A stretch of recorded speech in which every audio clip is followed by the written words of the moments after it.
What's up everybody, my name is Kris King and I'm the race director for Beyond the Ultimate, and today I'm going to be reacting to a kit check from one of our races. Now I don't know who it's going to be and I don't know what the kit check is going to be like, but the idea of this is that this is going to be an actual recording from one of our races. I believe it's the Mountain Ultra, and we're going to go through this competitor's kit bit by bit to see what they've packed.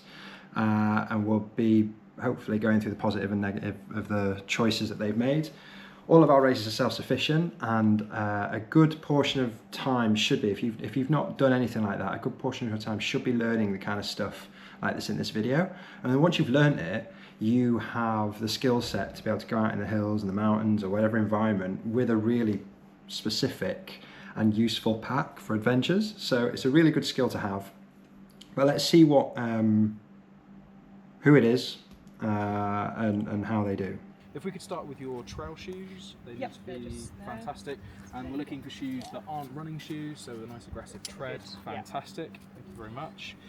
And your sunglasses. I'm wearing them. Fantastic, excellent. Okay, so yeah, this is going to be a good one. This is Katie Hislop. So Katie has done, this will have been, the mountain will have been her third race with us. I believe she's finished the MDS as well, so she's no stranger to multi-day adventures, and she's ex-military. So Katie's incredibly organised. So I'm hoping this is going to be a really good example of a kit check. The base layer that you intend to run in?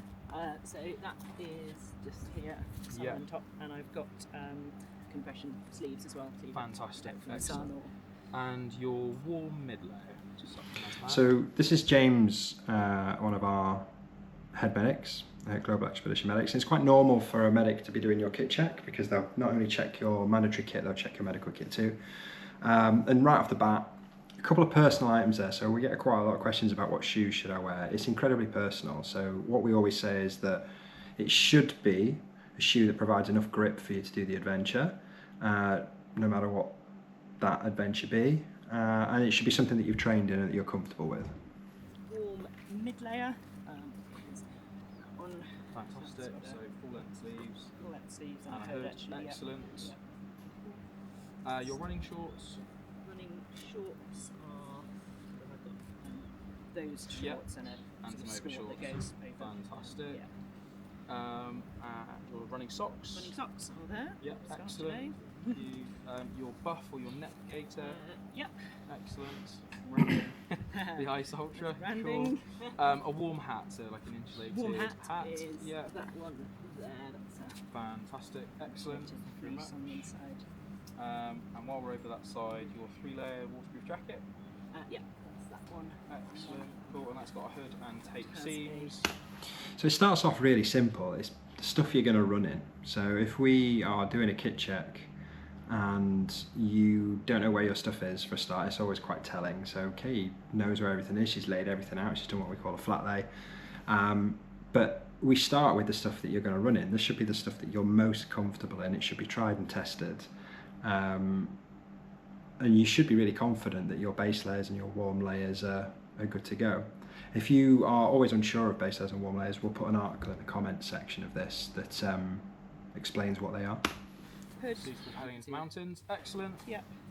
Your insulated jacket, be that synthetic or down, for wearing. Mine's down. Excellent. Yeah. Yeah, brilliant. And your waterproof trousers. So same again. Yeah. Tape seams, full length. Yeah. Cool. Fantastic. Some full length kind of trousers or leggings for running around camp. Leggings. Excellent. And your gloves. So it's worth mentioning that the reason why I have this kit list is because we know that if you bring this stuff, your chances of completing the adventure are going to be higher, and we're trying to plan for every eventuality. In the mountains where Katie's preparing for, waterproofing layers is probably one of the most important bits of kit she's going to pack. So making sure the tape seam, making sure it's a decent 3-layer jacket, that when it's cold and it's rainy, which it inevitably will be, you can stay dry and warm, because if you don't, your race will be over pretty quickly. So for the Mountain Ultra in particular, we like to have 2 navigation devices. It is a flagged route, but flags can be lifted. by herders in the area, and also storms can take the flags away. So we don't like to flag too heavily for that reason in places that are high up. So we allow you to have a watch, but also we recommend a second line of nav. So that could be a nav device like what Katie's got. We also accept Garmin Explorer on your mobile phone. Good. Your sleeping bag. Sleeping bag is here. Cool. So we need a comfort rating of 5 degrees. Hopefully this is in a waterproof dry bag. It's yes, it will be packed in one of those dry bags. Fantastic. Good. And then obviously I've got the Gore-Tex on there, but yeah, sort of rating of -4. And we've checked this pre-race as well. Yeah. Dry bags your are so rucksack to carry important. all of your gear in. Yeah, we'll Just put to that one out of the way. side, That'll yeah. make life easier. Rucksack is here. I've actually got. The most impressive thing about this is the Mountain Ultra is quite an adventure for. You do need to pack quite a lot of stuff for every eventuality, and she still managed to get into a 20-litre pack. The amount of packing skill that goes into that is quite high. You know, you have to really think about every little item of kit that you've got in order to do that. But the benefit is, if you're carrying a lighter pack and it's in that less volume, your gait's going to be more natural than if you're carrying a 30-35 litre pack. So it makes a massive difference, and it's why it's worth investing the time. So I think from the looks of it here, Katie's got a 20-litre pack, which is pretty impressive. But then she's also got a front pack for some food. And once day one is done, there'll be space enough that that front pack will probably either be, she won't need it and she can put it back into her main bag, or she might decide that that front pack is good for her snacks and a good way of reminding her to eat and drink. You have packed your bag and you're comfortable that everything fits? Yes, several times. Yeah. Excellent. Water carrying capacity? Yeah, so I've got 2 600 ones for the front. Yep. And then I've got 2 500 ones. So Yeah. that one's actually to make my protein shakes up, so it's quite good for that. And then that's got the got your built-in well. filter. Okay, so it's to a total of 2 litres. Yeah. Excellent. And we can tick off your water filter as well. Yeah. Your rehydration salts, they're within your... They're all within the Cool, food we'll bags come back for to your each food day, in a moment then, so yeah. we'll leave that unchecked. Your head torch Head torch and spare is batteries for your head torch. There. Spare And you check that batteries that are- is working. So this is a common question about head torches, can we use rechargeables? We prefer that you have replacement units. So if you have a rechargeable head torch and you can replace them with a rechargeable battery, so you have one in your head torch and one spare, and you can replace it, fine. What we don't like is just one battery that drains, and if you haven't got an effective power source to recharge it, you haven't got an option. Batteries often fail in these head torches, so we need a second set, which is why actual hard batteries are sometimes better in environments like that. Especially in our cold races, rechargeable batteries fade really quickly. Yep. My spare batteries are actually keeping in my first aid kit. At the I've got top, 3 in there, brilliant. yeah. Your waterproof bivy bag. Yeah, that is underneath my Mercy Pigs. Yeah, that's there. Amazing. So full length waterproof bivy. Yeah. Excellent. So that's a proper bivy bag, right? One of the things we're not going to accept, and it's not the fault of anyone, but some companies will say something's a bivy bag and it's basically just a tin foil sheet. It's not waterproof, it's not going to keep you warm. The idea of bivy bags is if you're struggling out in the hills, you need to hunker down for a while or you need rescuing, you can get in your sleeping bag, get in your bivy bag, and it's almost like a tent.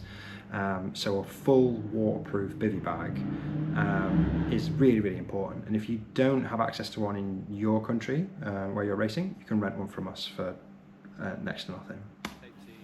Thank you very much. Pop that to one Yes. So you swipe And they're the such slide. a useful device to just have in your armoury for to that. anything. 8 safety pins. Yeah, they're in this little sort of repair kit. Fantastic. Yeah. So cable Two of them there. ties, Got some cable some ties. carabiners, all of your safety pins. Yeah, Yeah. that's a bit of a patch for my sleeping mat. Should that anything happen to that? Uh, So you can see how considerate Kate is here. She's brought some extra little things, some little bits of rope, some little bits of like little carabiners. It is extra weight, but actually it's one of those things that if her bag breaks or something breaks, she can just quickly repair it herself out on the trail. It's not like our checkpoints are armed with things to fix things when things break, so those little things, although little bits of weight, make a big difference. And look at the space saving she's got. Everything is packed, everything is in nice little fold. You can see here, like, nice little foldable things. They're clear, they're see-through, they're labelled. What she's planning for is when she's really tired and it's dark and she might be trying to find stuff in the middle of the night, she knows exactly where it is. Your survival whistle, I think you've shown me, is already on your attached to my rucksack. Bag, yes. Yeah, fantastic. Small knife or scissors.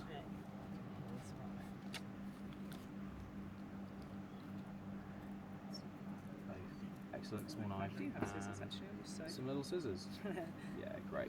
Yeah. Super useful. Scissors, Brilliant. Your That's compass. a great way to have space saving and lightness. Little multi-tool, it's fine. A proper compass, when you're looking at weight saving, some people bring these little things you get out of Christmas crackers with a bubble in that don't work. Yeah. The reason why we have a Couple over compass is our there. tracking team, if you do get lost, can give you a bearing of head north, head northeast. It could be something that saves your life if you need it. Very rarely do we need them, but actually a working compass is quite important at a time when you are lost and tired and just need a bearing. Spoon. A payment card, would that debit or credit? Just sticking out. So you can see here, James isn't just a paramedic, he's a mountain leader. So he's asking the right questions of making sure that the reason why we ask for dry bags is to make sure the critical kit stays dry. Any of our races, even the desert, believe it or not, this year had a minute of rain. So just a dry bag of any description that can fit your sleeping bag in, so at least your sleeping bag stays dry, is such an important bit of kit. Excellent. The reason why we get you to, Kate's actually got a passport there, which is unusual. Most people have a photocopy, but it's in a waterproof case, which is great. And the reason why we ask you to have that is, in the unlikely event that you would need any medical help, we can just take you straight to hospital. A lot of hospitals in different countries won't accept you as a patient until you pay and provide that you've got insurance. And it could be a thing that ultimately creates a massive logistical burden on our team if we have to then go find bags and ring home and all this kind of stuff. So if you've got everything you need in your bag, we can take you to the hospital. It'll be a nice little handover and you go straight into care.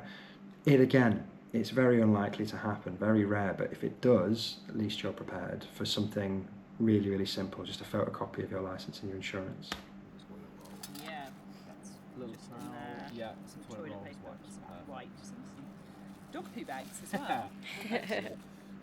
We're going to do your first aid kit. Yeah, okay. So to try and lay that out, keep it together.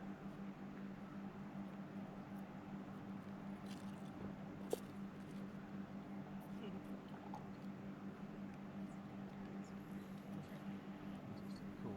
So let's start with your paracetamol. If we can. Yeah, fine.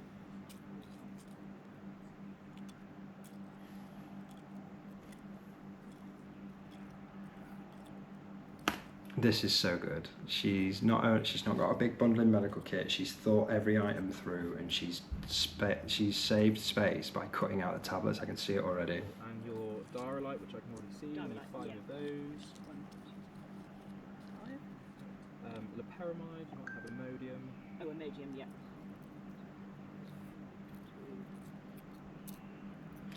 It's worth mentioning that whatever country you're from, we sometimes, like for Diarylite, for example, we put rehydration. That's a rehydration sachet that you would buy typically from a chemist. You can use your own in-country brand. You don't have to use that brand. Great. Antiseptic cream. Yeah, that's in the liquids. Yeah. Decanted it into Yeah. And this medical kit has been thought through because we know that people need this. Painkillers, antihistamines, really good for allergies or any kind of bites, stings, hay fever, anything like that. Then your Imodium guts can play up when you're running in these hot environments. yeah, Some grazes. Yeah. Fantastic. Cuts and scrapes, you can clean them. Nitrile gloves, so your gloves there. Excellent. 2 pairs of. Your K-tape. yeah, K-tape. 1 roll of. The fleecy web in the middle is a really good addition. So you can find that in the UK, and you only need a small amount of it. But if you watch our foot taping video, it basically acts like a second layer of skin. So the medics do stock it, but we realise around the world it's quite hard to get. But if you can get that fleecy web, it's a great little addition. big one that people fail on, a trauma dressing. We will provide a link for what a trauma dressing is. It isn't a bandage or a crypt bandage. It's something that could stop bleeding if you were to fall, break something. It's a really important bit of kit and people just overlook it. So trauma bandage, please, please, please bring a proper trauma bandage. If you've got any in doubt, we're going to try and link in some information so you can get that right. 5, excellent. Tweezers. They are also Oh, excellent. Yeah, in your. oh yeah, there we go. Yeah, perfect. Cool. Scalpel blades securely Yeah. stored. Yeah, I can see your scalpels. Yeah, yeah. excellent. And some hand sanitizer. Yes, that's the into there. Excellent. Your sun cream. Sun cream is in there. Fantastic. And that's a factor 30 minimum. Factor 50 actually, but yeah. Crepe bandage. You can see that out already. There. Yeah. And some sting or bite reliever. Yeah, Can see and bug off. Okay, excellent. So that's all the mandatory kit. Katie, do you just want to talk us through yeah. any other bits that you've got that we've Yeah, not been course. through and why you bought them? Yes, okay. So perhaps you've got some insect repellent, so not on the mandatory kit yeah. list, but potentially really useful to have Yes, at base yeah. camp and on the hill.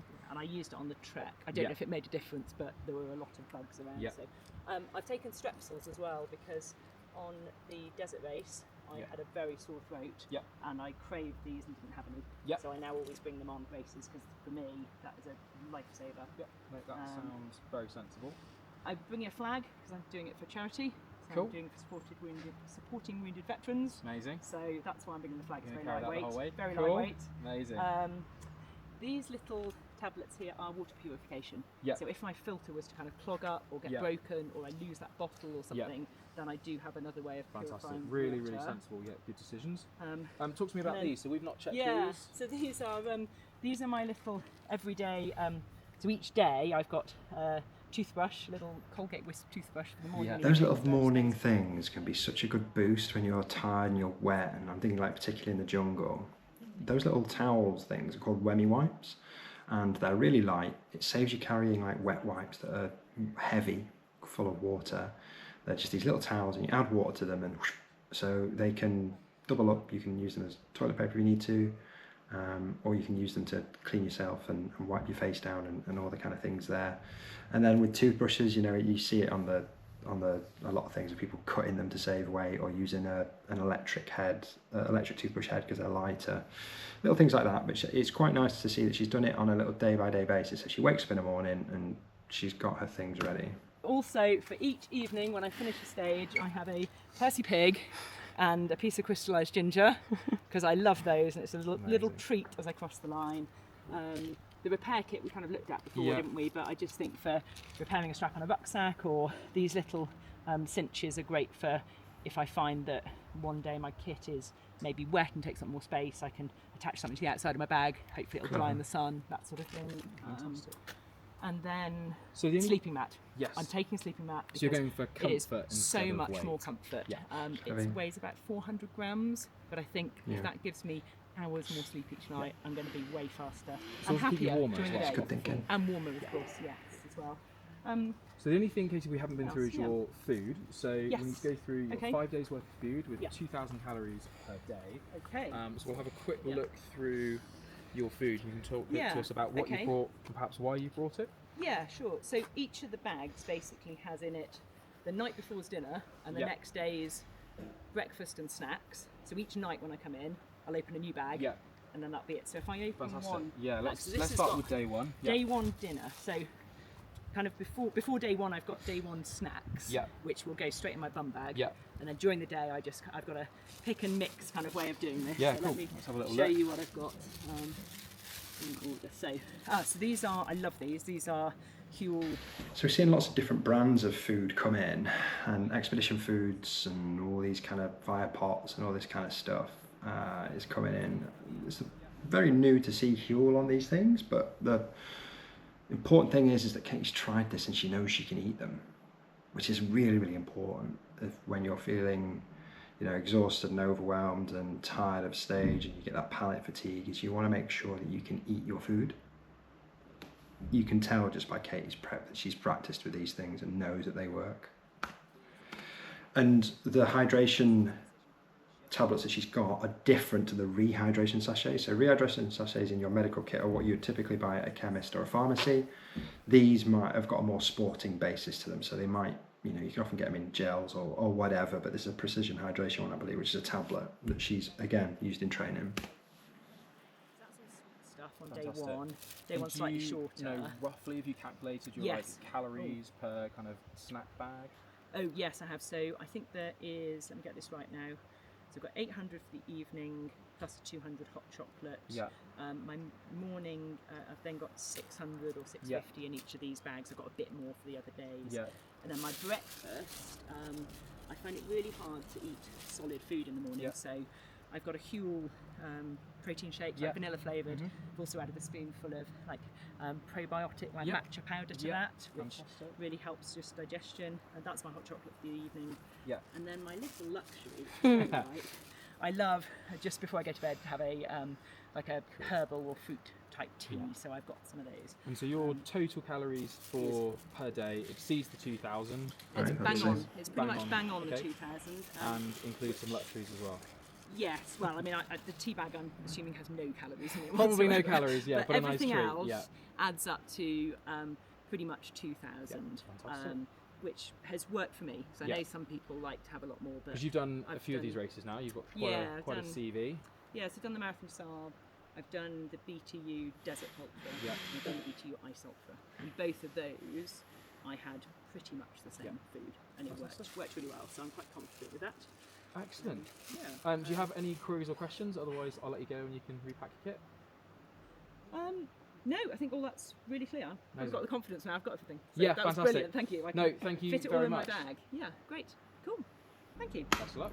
So that was a great kit check. I think Katie's a really, really good one to start off on this series because Katie is someone that would be a completer rather than completer. Typically, she looks to get to the finish line, but actually she does have her eyes forward quite a lot of the time and does have days where she's up there in the top third of the field because she's solid and she's really good with her admin and she's just steady. And I don't think it's any coincidence that she did actually finish the Mountain Ultra. She was one of the 12 that managed to finish. So that is a great example of, if you're new to this thing and are looking at learning, that is a great way to base your pack on, because it's considerate of weight. She's obviously gone some weight saving route there and space saving, so she can get everything she needs to in her 20 litre and has some luxuries. Now, one of the things that I said to Kate off camera there is, do you know how much your bag weighs? I didn't see all this, but I asked her later on in the day. I was like, do you know how much your bag weighs? And she said, it's enough for me to finish this race. It doesn't matter to me. I've packed to complete this race. And it's quite a refreshing way of looking at it. She has, of course, managed her weight really well, but she's took a bit of a holistic approach of like, I'm going to need these little bits and I'd rather these to be comfortable in my mind to finish. So she's carrying that tiny bit of extra weight at times. But I would probably guess that's about an 11 kilo, 10 kilo backpack. So that's a great basis to start on for this race, for sure. If you were looking at winning these things and looking at competing, you can definitely, there's a lot of little bits there that you could save some weight on. I imagine that our winners of this race were around about 7.5 kilo, possibly even lighter. But that is a fantastic pack and a really, really good start to this series.